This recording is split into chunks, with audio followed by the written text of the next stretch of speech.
Miss White, what attracted Betty? What attracted you to the role? Was it the character of Norma, or was it just the fact that it was a Dr. Seuss film?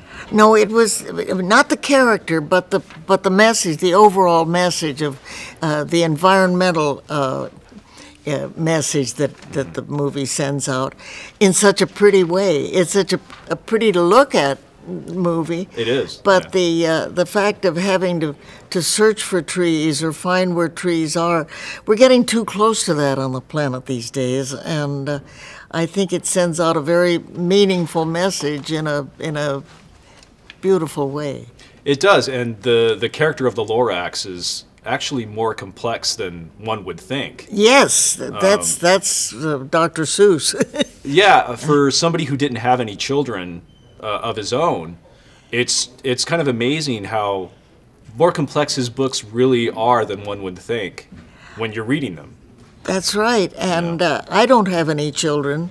I have wonderful stepchildren that I inherited, but I don't have any children of my own, and he reaches all of us. He reaches the young, and I'm 90, so he reaches us all in his own special way and gets the message across. Have you ever read any of the Dr. Seuss books to children? No, I would love to now, particularly, yeah. But no, I never have. This is my first experience. Was it a long recording process for you in the studio? Over time, I think we worked on almost a year. Every few weeks, we would come in and do a little, you know. And as would all these other wonderful people, Danny DeVito and Ed Helms and Taylor Swift, and Zachary Efron, I mustn't forget him. But we didn't see each other because we were always working alone. I haven't seen them yet, so I will hopefully Friday night when I see the movie. I haven't seen the movie yet. So when you were recording, did they show you your character? They showed me an animated version of Granny, and she's a dumpy little person, but she gets the job done. That's so funny.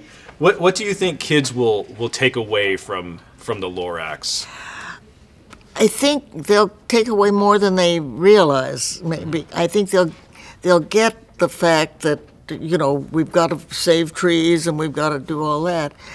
But I think it's so beautifully mounted that they'll enjoy it on several levels, just for the beauty of looking at it and the fun characters. That I think it's like, growing up, I was such an Oz book fan. I have all 40-some-odd Oz books.